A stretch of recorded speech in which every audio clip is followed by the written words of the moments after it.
Climax ಹಂತಕ್ಕೆ ಬಂದು ತಲುಪಿದೆ ಗಣತಿಯ ವಿಚಾರ. ಆರಂಭದಲ್ಲೇ ವಿಘ್ನ ಎದುರಾಗಿದ್ದು ಜಾತಿ ಗಣತಿ ಅನುಷ್ಠಾನಕ್ಕೆ ಸರ್ಕಾರದಲ್ಲೇ ಪರ ವಿರೋಧದ ಚರ್ಚೆ ಈಗ ಎದುರಾಗಿದೆ. ಒಪ್ಪಿಗೆ ಪಡೆದು ಪೀಕಲಾಟ ಶುರುವಾಗಿದೆ. ಅಡಕತ್ತರಿಯಲ್ಲಿ ಸಿಲುಕಿದೆ ಪಂಚ ಗ್ಯಾರಂಟಿಗಳ ಸರ್ಕಾರ. ಸಹೋದ್ಯೋಗಿಗಳನ್ನು ಒಪ್ಪಿಸೋದಿಕ್ಕೆ ಸಿದ್ದರಾಮಯ್ಯ ಏನೆಲ್ಲದ ಕಾರ್ಯತಂತ್ರವನ್ನ ಮಾಡ್ತಿದ್ದು ಶತಾಯಗತಾಯವಾಗಿ ವರದಿ ಅನುಷ್ಠಾನಕ್ಕೆ ಸಿಎಂ ಪಣ ತೊಟ್ಟಿದ್ದಂತೆ ಕಾಣಿಸ್ತಾ ಇದೆ. ಈ ಗಣತಿಯ ವಿಚಾರ ನೆನ್ನೆ ಕ್ಲೈಮ್ಯಾಕ್ಸ್ ಅಂತ ಹೇಳಲಾಗಿತ್ತು, ಆದರೆ ಕ್ಲೈಮ್ಯಾಕ್ಸ್ ಅನ್ನ ತಲುಪಲಿಲ್ಲ. ಸಾಕಷ್ಟು ಗೊಂದಲದ ಗೂಡಾಗಿದೆ. ಸರ್ಕಾರದಲ್ಲೇ ಪರ ವಿರೋಧ ಆರಂಭವಾದ ಹಿನ್ನೆಲೆ ಜಾತಿ ಗಣತಿಯ ವಿಚಾರ ತಾರ್ಕಿಕ ಅಂತ್ಯ ಕಂಡಿಲ್ಲ. ಕ್ಲೈಮ್ಯಾಕ್ಸ್ ಹಂತಕ್ಕೆ ತಲುಪಿದೆ ಸದ್ಯ ಗಣತಿ. ಆರಂಭದಲ್ಲೇ ವಿಘ್ನ ಎದುರಾಗಿದ್ದು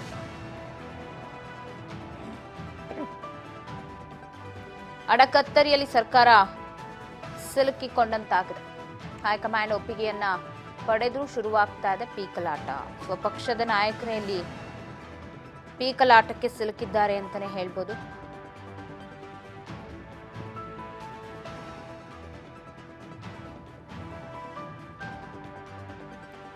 ನಿನ್ನೆನೆ ಕ್ಲೈಮ್ಯಾಕ್ಸ್ ಅಂತ ಹೇಳಲಾಗ್ತಾ ಇತ್ತು, ಆದರೆ ಸ್ವಪಕ್ಷದ ನಾಯಕರ ಗೊಂದಲ, ಬೇಸರ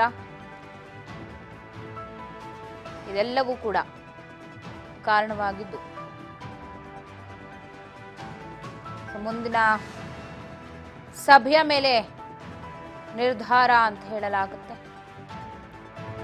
ಏನಾಗುತ್ತೆ ಕ್ಲೈಮ್ಯಾಕ್ಸ್ ಅನ್ನೋದೇ ಸದ್ಯದ ಕುತೂಹಲ.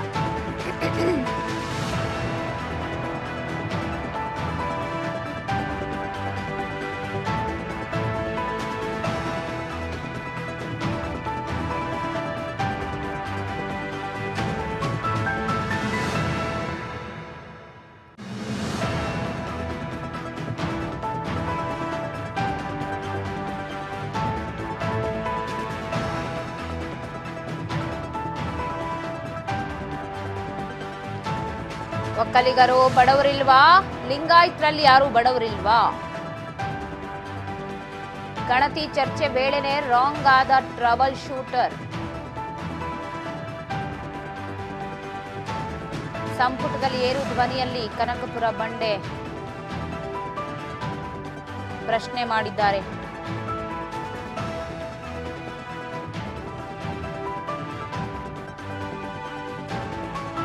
ಕೆಲ ನಿಗದಿತ ಜಾತಿಗಳನ್ನು ಮಾತ್ರ ಕೆಟಗಿರಿ 1ಗೆ ಸೇರಿಸಿರೋದಕ್ಕೆ ಕಿಡಿಕಾರಿದ್ದಾರೆ ಡಿಕೆ ಶಿವಕುಮಾರ್. ಗರಂ ಆಗಿದ್ದಾರೆ. ಈ ವರದಿಯೇ ಸರಿಯಿಲ್ಲ, ಉಪಪಂಗಡಗಳನ್ನು ವಿಭಜನೆ ಮಾಡಲಾಗಿದೆ ಅಂತ ಹೇಳಿ ಕಿಡಿಕಾರಿದ್ದು. ಇದು ನಿನ್ನೆ ಸಚಿವ ಸಂಪುಟದಲ್ಲಿ ಆಗಿರುವಂತಹ ಡೆವಲಪ್ಮೆಂಟ್. ಸ್ವಪಕ್ಷದ ನಾಯಕರೇ ಅಪಸ್ವರವನ್ನ ನುಡಿದಿದ್ದೆ ಸಿಎಂ ಪೀಕಲಾಟಕ್ಕೆ ಸಿಲುಕು ಹಾಕೊಳ್ಳೋದಕ್ಕೆ ಕಾರಣ ಆಗಿದೆ ಅಂತಾನೆ ಹೇಳ್ಬೋದು. ಗಣತಿಯ ವಿಚಾರ ದೊಡ್ಡ ಮಟ್ಟದಲ್ಲಿ ಚರ್ಚೆ ಆಗ್ತಾ ಇದೆ.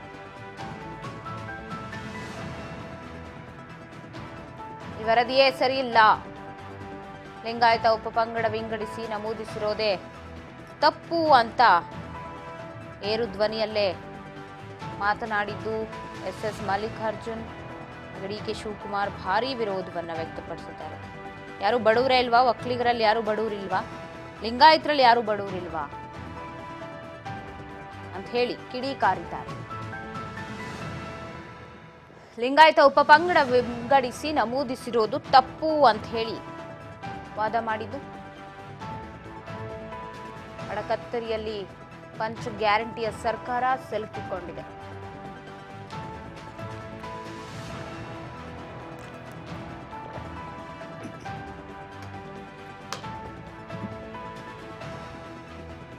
ವಿರೋಧ ಪಕ್ಷ ಇರಲಿ, ಸ್ವಪಕ್ಷದ ನಾಯಕರನ್ನೇ ವಿಶ್ವಾಸಕ್ಕೆ ತೆಗೆದುಕೊಳ್ಳುವಲ್ಲಿ ಫೈಲೂರ್ ಆದ್ರು ಅಂತಾನೆ ಹೇಳ್ಬೋದು. ಇದೆಲ್ಲವೂ ನೆನೆಯ ಸಚಿವ ಸಂಪುಟ ಸಭೆಯಲ್ಲಿ ಗೊತ್ತಾಗಿದೆ. ವೀರಶೈವ ಲಿಂಗಾಯತ ಮಹಾಸಭಾದ ಅಧ್ಯಯನದ ವರದಿ ಕೂಡ ಒಂದಷ್ಟು ಉಲ್ಲೇಖವನ್ನ ಮಾಡಲಾಗಿದೆ. ವರದಿಗೆ ಸಚಿವ ಎಸ್ ಮಲ್ಲಿಕಾರ್ಜುನ್ ಡಿಸಿಎಂ ತೀವ್ರ ಆಕ್ಷೇಪ ವ್ಯಕ್ತಪಡಿಸಿದ್ದು, ಈ ವರದಿನೇ ಸರಿಯಿಲ್ಲ, ಉಪಪಂಗಡಗಳನ್ನು ವಿಭಜಿಸಲಾಗಿದೆ, ಲಿಂಗಾಯತ ಉಪಪಂಗಡ ವಿಂಗಡಿಸಿ ನಮೂದಿಸಿರೋದು ತಪ್ಪು, ಈ ವರದಿಯನ್ನು ಒಪ್ಪುವುದು ಹೇಗೆ ಅಂತ ಹೇಳಿ ಮಲ್ಲಿಕಾರ್ಜುನ್ ಪ್ರಶ್ನೆಯನ್ನು ಮಾಡಿದ್ದು. ಮಲ್ಲಿಕಾರ್ಜುನ್ ಮಾತಿಗೆ ದನಿಗೂಡಿಸಿದ್ರು ಸಚಿವ ಈಶ್ವರ್ ಖಂಡ್ರೆ. ವೀರಶೈವ ಲಿಂಗಾಯತ ಮಹಾಸಭಾದ ಅಧ್ಯಯನ ವರದಿ ಉಲ್ಲೇಖ ಆಗಿದ್ದು, ಲಿಂಗಾಯತ ಸಮುದಾಯದ ಕಮ್ಮಿ ತೋರಿಸಿದ್ದಕ್ಕೆ ಖಂಡ್ರೆ ಆಕ್ಷೇಪವನ್ನ ವ್ಯಕ್ತಪಡಿಸಿದ್ದಾರೆ.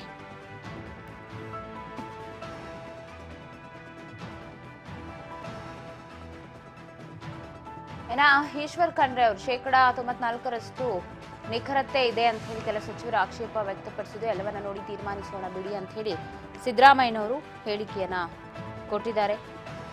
ಒಟ್ಟಾರೆ ಸಾಕಷ್ಟು ಚರ್ಚೆ ಆಗಿದ್ದು, ನಿನ್ನೆ ಸಚಿವ ಸಂಪುಟ ಸಭೆ ತೀವ್ರ ಕುತೂಹಲಕ್ಕೆ ಕೂಡ ಕಾರಣವಾಯಿತು.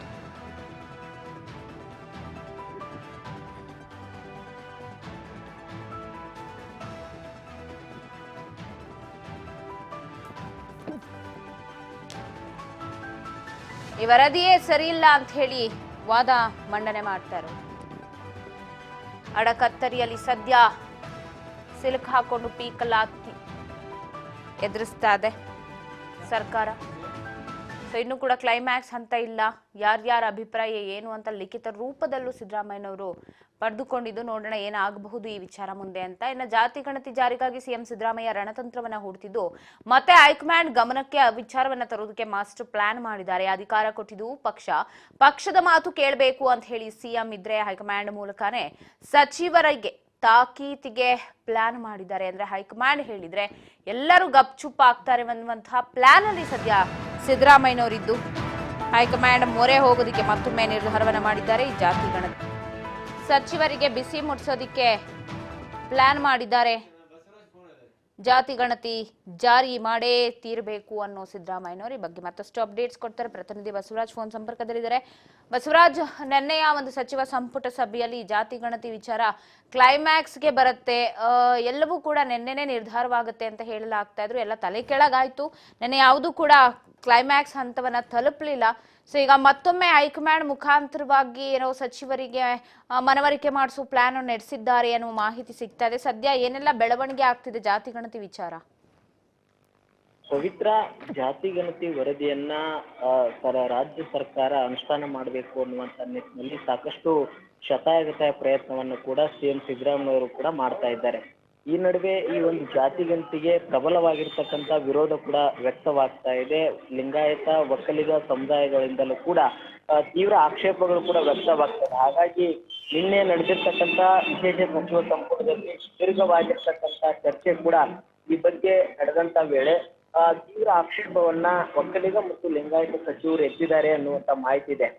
ಡಿಸಿಎಂ ಡಿ.ಕೆ. ಶಿವಕುಮಾರ್ ಅವರು ಮತ್ತೆ ಎಸ್ ಮಲ್ಲಿಕಾರ್ಜುನ್ ಅವರು ಕೂಡ ಏರು ಧ್ವನಿಯಲ್ಲೇ ಒಂದಿಷ್ಟು ಈ ಒಂದು ಜಾತಿ ಗಣತಿ ಅವೈಜ್ಞಾನಿಕವಾಗಿದೆ ಅನ್ನುವಂಥದ್ದನ್ನ ತೀವ್ರ ಆಕ್ಷೇಪನ ವ್ಯಕ್ತಪಡಿಸಿ ಸಮುದಾಯದ ಹಲವು ಮುಖಂಡರು ಕೂಡ ನಮ್ಮ ಬಳಿ ಹೇಳಿದ್ದಾರೆ, ಶಾಸಕರ ಬಳಿ ಕೂಡ ಹೇಳಿದ್ದಾರೆ.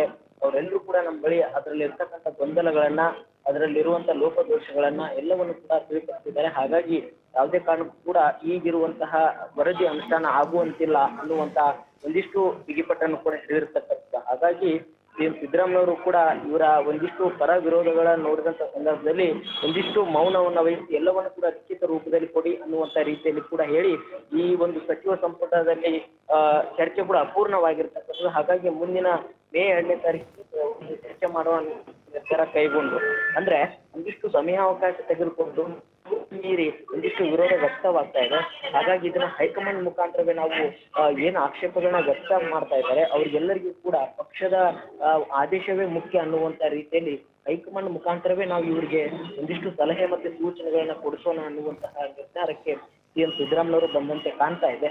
ಹಾಗಾಗಿ ಹೈಕಮಾಂಡ್ ನಾಯಕರ ಬಳಿ ಹೋಗಿ ಇದರ ಬಗ್ಗೆ ತೀವ್ರವಾಗಿರ್ತಕ್ಕಂಥ ಚರ್ಚೆ ನಡೆಸಿ ಹೈಕಮಾಂಡ್ ಕೂಡ ಈ ಬಗ್ಗೆ ಒಂದಿಷ್ಟು ತಿಳುವಳಿಕೆ ಕೂಡ ನೀಡುವಂತೆ ಸಿಎಂ ಸಿದ್ದರಾಮಯ್ಯ ಕೂಡ ಮನವಿ ಮಾಡಲಿದ್ದಾರೆ ಅನ್ನುವಂತಹ ಮಾಹಿತಿ ಇದೆ. ಯಾಕಂತಂದ್ರೆ ಈ ಮುಂಚೆ CWC ಸಭೆ ಆದಂತಹ ಸಂದರ್ಭದಲ್ಲಿ ರಾಹುಲ್ ಗಾಂಧಿ ಅವ್ರ ಜೊತೆ ಕೂಡ ಈ ಬಗ್ಗೆ ಜಾತಿ ಗಣತಿ ವರದಿಯನ್ನು ಅನುಷ್ಠಾನ ಮಾಡುವಂತ ವಿಚಾರಕ್ಕೆ ಸಿಎಂ ಸಿದ್ದರಾಮಯ್ಯವರು ಕೂಡ ಬಹಳಷ್ಟು ಚರ್ಚೆ ನಡೆಸಿ ಇದನ್ನ ಆಗ್ಲೇಬೇಕು, ಅದರಿಂದ ಹಿಂದುಳಿದ ವರ್ಗಗಳು ಕೂಡ ಒತ್ತಾಯ ಕೂಡ ಇದೆ. ಹಾಗಾಗಿ ಇದನ್ನ ಅನುಷ್ಠಾನ ಮಾಡಿದ್ರೆ ನಮ್ಮ ಪಕ್ಷಕ್ಕೆ ಲಾಭ ಅನ್ನುವಂಥ ರೀತಿಯಲ್ಲಿ ಕೂಡ ಅವ್ರು ಹೇಳಿದ್ದಾರೆ ಅನ್ನುವಂಥ, ಅದಕ್ಕೆ ರಾಹುಲ್ ಗಾಂಧಿ ಅವರು ಕೂಡ ಒಪ್ಪಿಗೆ ಕೊಟ್ಟಿದ್ರು ಅನ್ನುವಂಥ ಮಾತಿದೆ. ಆದ್ರೆ ಸಚಿವರು ಎಲ್ಲೋ ಒಂದು ಕಡೆ ತೀವ್ರ ಆಕ್ಷೇಪವನ್ನು ವ್ಯಕ್ತಪಡಿಸ್ತಾ ಇದ್ದಾರೆ. ಹಾಗಾಗಿ ಪಕ್ಷದ ಒಂದಿಷ್ಟು ತೀರ್ಮಾನಗಳು, ಪಕ್ಷದ ಸಿದ್ಧಾಂತಕ್ಕೆ ತಾವೆಲ್ಲರೂ ಕೂಡ ಬದ್ಧರಾಗಬೇಕು. ಯಾಕಂತಂದ್ರೆ ಪಕ್ಷವೇ ನಿಮ್ಗೆ ಅಧಿಕಾರ ಕೊಟ್ಟಿದೆ ಅನ್ನುವಂಥದ್ದನ್ನ ತಿಳಿಪಡಿಸುವಂತ ಪ್ರಯತ್ನಕ್ಕೆ ಮುಂದಾಗುವಂತ ಎಲ್ಲ ಸಾಧ್ಯತೆ ಇದೆ. ಪವಿತ್ರ ಬಸವರಾಜ್, ಇನ್ನೊಂದ್ ಕಡೆ ನೆನ್ನೆ AICC ಅಧ್ಯಕ್ಷರು ಕಲಬುರಗಿಯಲ್ಲಿ ಒಂದು ಮಾತು ಹೇಳಿದ್ರು, ಈ ಜಾತಿ ಗಣತಿ ವಿಚಾರ ಕೇಂದ್ರಕ್ಕೆ ಸಂಬಂಧಪಟ್ಟಿದ್ದೆ ಅಲ್ಲ, ಇದು ರಾಜ್ಯಕ್ಕೆ ಸಂಬಂಧಪಟ್ಟಿದ್ದು. ಸೊ ಇಲ್ಲಿ ಹೈಕಮಾಂಡ್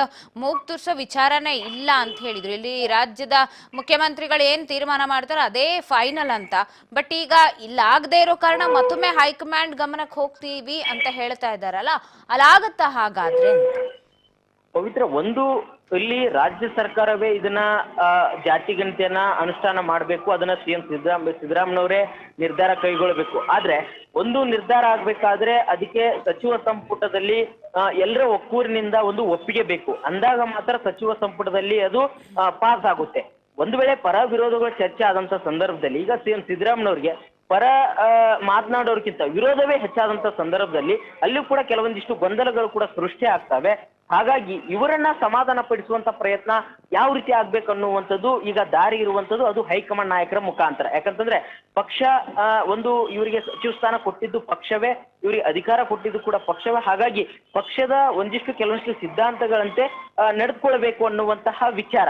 ಹಾಗಾಗಿ ಇವರಿಗೆ ಒಂದಿಷ್ಟು ಮನವರಿಕೆ ಮಾಡಿಕೊಡುವಂಥದ್ದು ಮತ್ತೆ ಒಂದಿಷ್ಟು ಸೂಚನೆಗಳನ್ನ ಕೊಡುವಂಥದ್ದು ಅದು ಹೈಕಮಾಂಡ್ ನಿಂದ ಮಾತ್ರ ಸಾಧ್ಯ ಅನ್ನುವಂಥದ್ದು. ಕೆಲವು ಸಚಿವರು CM ಸಿದ್ದರಾಮಯ್ಯನವರ ಮಾತು ಕೇಳ್ತಾರೆ, ಕೆಲವೊಂದಿಷ್ಟು ಸಚಿವರು ಆ ಒಂದು ಸಮುದಾಯದ ಪರ ವಾಲುವಂತ ಸಾಧ್ಯತೆ ಇದೆ. ಹಾಗಾಗಿ ಅದನ್ನ ಹೈಕಮಾಂಡ್ ಮುಖಾಂತರವೇ ನಾವು ಇವ್ರಿಗೆ ತಾಕೀತ್ ಮಾಡಿಸೋಣ ಅನ್ನುವಂತಹ ನಿರ್ಧಾರಕ್ಕೂ ಕೂಡ ಕೆಲವೊಂದಿಷ್ಟು ಸಂದರ್ಭಗಳಲ್ಲಿ ಬರ್ತಾರೆ. ಅದೇ ರೀತಿ ಈ ಒಂದು ಜಾತಿಗಣತಿ ವರದಿ ಅನುಷ್ಠಾನದಲ್ಲಿ ಕೂಡ CM ಸಿದ್ದರಾಮಯ್ಯನವರು ಈ ವರದಿಯನ್ನು ಅನುಷ್ಠಾನ ಮಾಡಲೇಬೇಕು ಅನ್ನುವಂಥದ್ದು. ಯಾಕಂತಂದ್ರೆ ಅಹಿಂದ ನಾಯಕ ಅಂತ ಕರೆಸ್ಕೊಳ್ತಕ್ಕಂಥ CM ಸಿದ್ದರಾಮಯ್ಯನವರು ಹಿಂದುಳಿದ ವರ್ಗಗಳ ಒಂದಿಷ್ಟು ಒತ್ತಾಯ ಏನಿದೆ, ಇದು ಶೈಕ್ಷಣಿಕವಾಗಿ ಒಂದಿಷ್ಟು ಸಾಮಾಜಿಕವಾಗಿ ಕೂಡ ನಮಗೆ ಒಂದು ಶಕ್ತಿ ಬಂದಂತಾಗುತ್ತೆ. ಹಾಗಾಗಿ ಈ ವರದಿ ಅನುಷ್ಠಾನ ಆಗ್ಬೇಕು ಅನ್ನುವಂತ ಒತ್ತಾಯ ಇದೆ.